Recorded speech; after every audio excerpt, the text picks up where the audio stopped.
По оценкам экспертов, в среднем взрослый человек потребляет до 50 кг сахара в год, что почти в 2 раза превышает допустимую норму. Сахар трудно исключить из своего рациона, потому что он с нами буквально повсюду, и с тягой к нему может быть очень трудно справиться.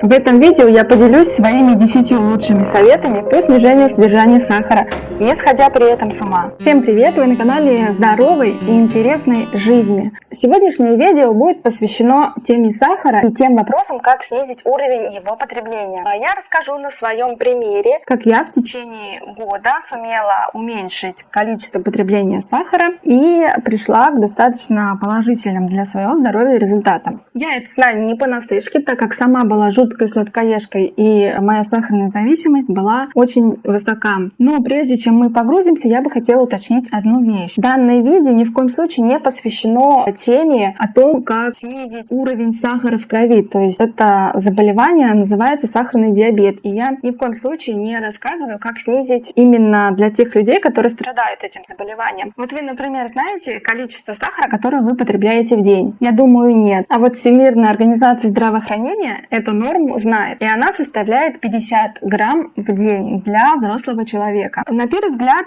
цифра кажется не такой уж и большой, но если умножить ее на, допустим, 12 месяцев, которые мы будем потреблять ежедневно сахар, допустим, в этом количестве, то она становится огромной. Теперь, когда вы знаете все подробности и предысторию, я бы хотела приступить к тем самым нашим 10 советам, которые помогут вам справиться с вашей сахарной зависимостью. Итак, поехали. Обязательно читайте этикетки всех товаров, которые вы потребляете. Я думаю, что все видели и знают то, что на продуктах, которые выпускают промышленным способом, есть всегда состав ингредиентов. То есть это те продукты, из которых они изготовлены. Это как раз тот инструмент, с помощью которого мы с вами сможем контролировать количество потребляемого сахара. Нужно только это все отслеживать. Когда вы едите какой-то продукт, вы должны обязательно перед тем, как его съесть, посмотреть на этикетку и убедиться, сколько сахара содержится в данном продукте. Итак, в течение дня, когда вы что-то едите, вы можете смотреть по ингредиентам и отслеживать количество сахара, которое вы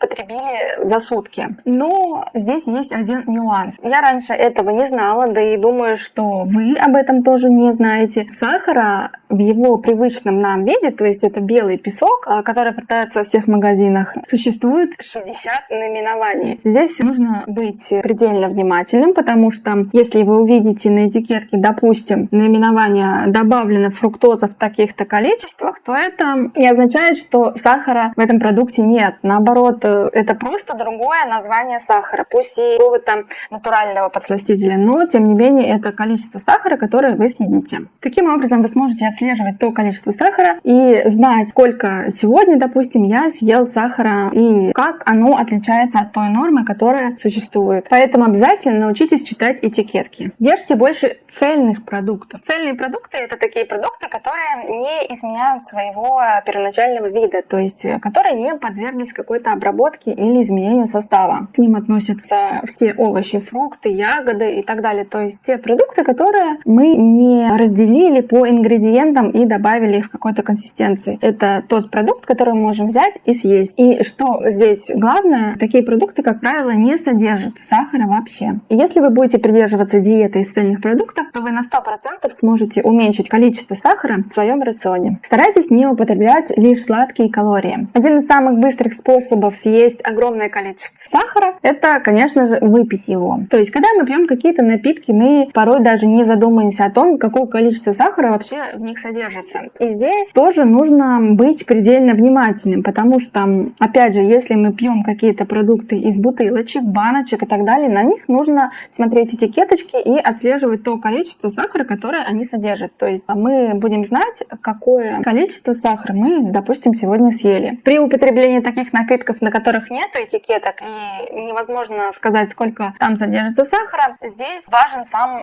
процесс. То есть если вы находитесь в кафе, ресторане или где-то еще и заказываете напиток, который может содержать сахар в своем составе, то здесь нужно обязательно обратиться к лицу, которое сделало это, допустим, коктейль, и спросить, добавить добавлен ли там сахар, в каком количестве и так далее, чтобы вы знали, какое количество сахара содержится в данном напитке и уже плюсиком отметили, что вы сегодня, допустим, потребили свою дневную норму. Проще всего отслеживать количество сахара в тех напитках, которые вы готовите сами. Здесь вы полностью можете контролировать процесс. Вы можете не добавлять сахара вообще. Допустим, я, когда начала диету по снижению сахара в своем рационе, я исключила из напитков сахар вообще. Да, звучит страшно, но в течение месяца ваши рецепторы должны привыкнуть, и потом в последующем, когда вы уже будете пить какие-то напитки с добавлением сахара, то вам они покажутся невкусными. То есть наши рецепторы привыкнут к тому количеству сахара, который вы им дадите. Поверьте мне, испытано на себе. Не увлекайтесь натуральными подсластителями. Если бы кто-нибудь сказал мне год назад о том, что натуральные подсластители не так полезны для нашего здоровья, как хотелось бы, я бы сказала сейчас спасибо этому человеку. Потому что когда я начала диету по исключению сахара и снижению количества потребляемого сахара в своем рационе, я решила исключить белый сахар полностью. И я решила заменить белый сахар на натуральные подсластители. То есть это разнообразные сиропы, медовые сиропы, солодовые сиропы и так далее. И знаете что? Я просто взяла и свою зависимость к белому сахару заменила на зависимость к натуральным подсластителям. Но я не говорю, что нужно взять теперь и исключить натуральные подсластители из своего рациона. Нет, я просто предупреждаю о том, что замена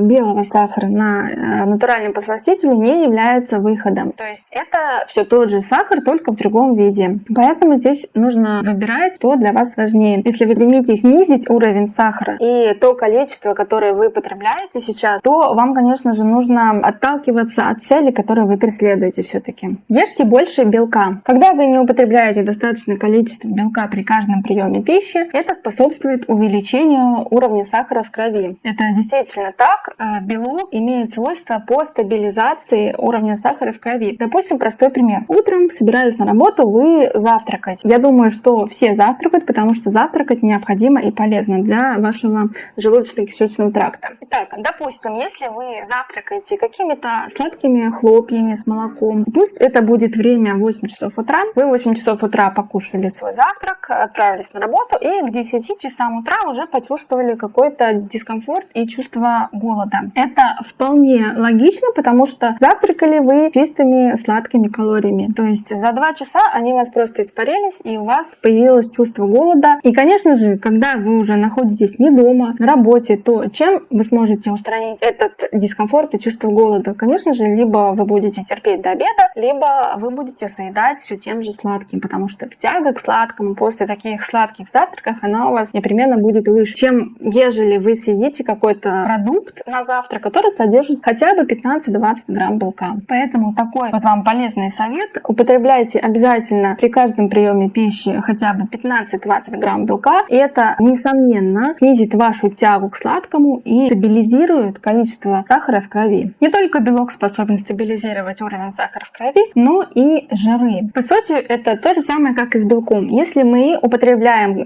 достаточное количество жиров при каждом приеме пищи, то это стабилизирует уровень сахара и снижает тягу к сладкому. Но я рекомендую употреблять жиры, которые содержатся только в цельных продуктах. Это орехи, бобовые и так далее. То есть это те, которые являются растительными жирами. Допустим, у вас есть масло авокадо и есть авокадо, цельный авокадо. Мы рассмотрим пользу каждого из них. И в масле есть жиры, и в самом авокадо есть жиры. Соответственно, если мы будем употреблять жиры в виде масла авокадо, то здесь у нас появятся помимо тех жиров, которые нам необходимы, еще и какие-то дополнительные вредные ингредиенты, которые мы не хотели бы употреблять. Но если брать цельный авокадо, то при приеме его в пищу мы с вами получим помимо тех жиров, которые нам необходимы, еще и витамин В, К, а также Е, но еще и клетчатку. То есть это больше, чем нам нужно. И при этом это будет полезнее, чем когда мы употребим просто масло авокадо. Избавьтесь от искушений. Я больше чем уверена, что в доме каждого сладкоежки содержится хоть маленькая, но плиточка шоколада или печенька, которую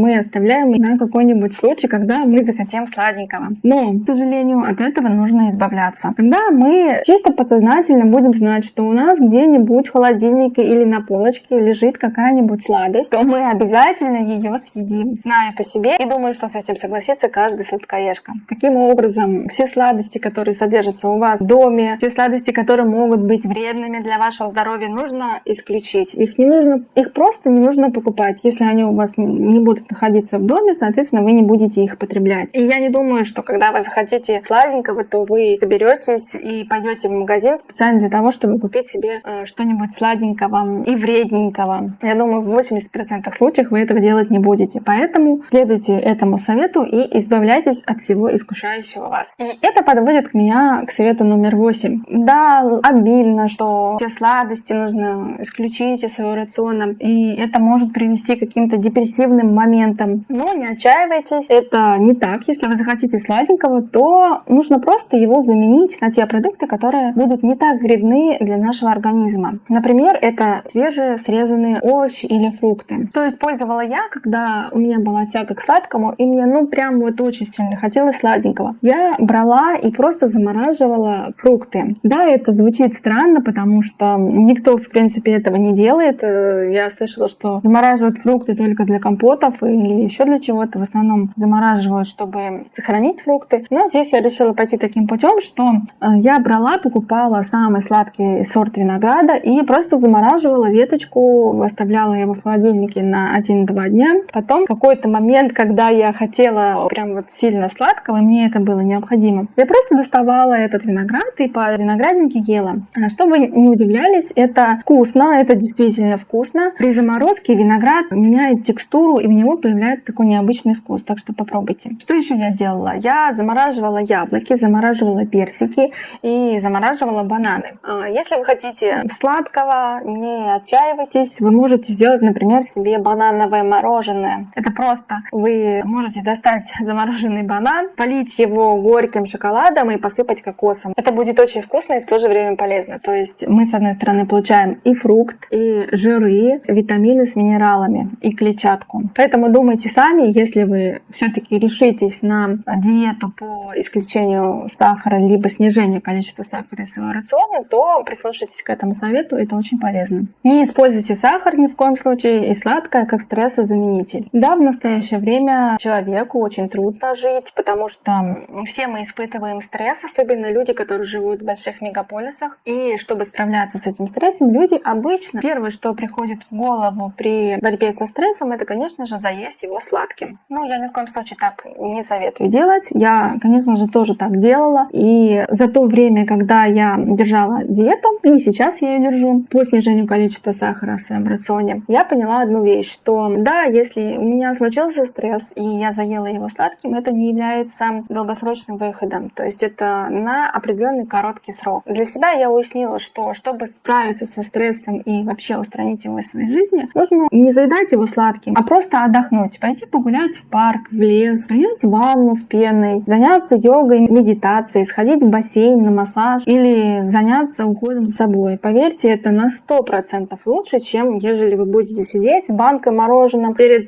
телевизором и таким образом заедать свой стресс. Это будет никому не выгодно, особенно вашему здоровью. Ну и наконец мы уже с вами подходим к нашему 10-му совету. Он звучит так: никогда не говори никогда. Проблема черно-белого подхода к сахару в том, что он не работает на долгосрок. Под черно-белым подходом я подразумеваю, это когда люди просто берут и либо едят сахар, либо не едят сахар. Но все мы люди, жизнь наша не так устроена. Нельзя ее делить на черное и белое. То есть здесь нужно выработать для себя определенный баланс. Допустим, обычный пример. Вашей любимой бабушке юбилей, ей исполняется 70 лет, и она испекла очень вкусный большой торт. И, конечно же, позвала вас на свое торжество. Вы, естественно, придете и не сможете отказаться от этого тортика, потому что вы не хотите обидеть бабушку, и, соответственно, вы хотите доставить себе удовольствие в виде поедания этого чудного вкусного торта. Согласитесь, это особый случай и просто требует поедания хотя бы кусочка этого тортика. Но если вы держите диету и вообще решили исключить сахар из своего рациона, то вы себя будете чувствовать некомфортно и доставите своим близким разочарование. Этого делать не нужно, потому что, как я уже сказала, весь наш мир состоит из баланса. Если вы будете знать свою норму, то все у вас будет в порядке с вашим здоровьем, и ваша диета будет плодотворно влиять на вас и ваше самочувствие. Так что ищите его, и все у вас будет в порядке. На этом все. Если видео вам показалось интересным, и если вы для себя что-то почерпнули, то обязательно оцените это видео. Это будет расцениваться мной как благодарность за мой труд. Также не забудьте подписаться и обязательно обязательно нажмите на колокольчик, чтобы не пропустить еще много полезных видео, которые я буду выпускать на этом канале. На этом все. Всем пока, будьте здоровы, счастливы и до новых встреч!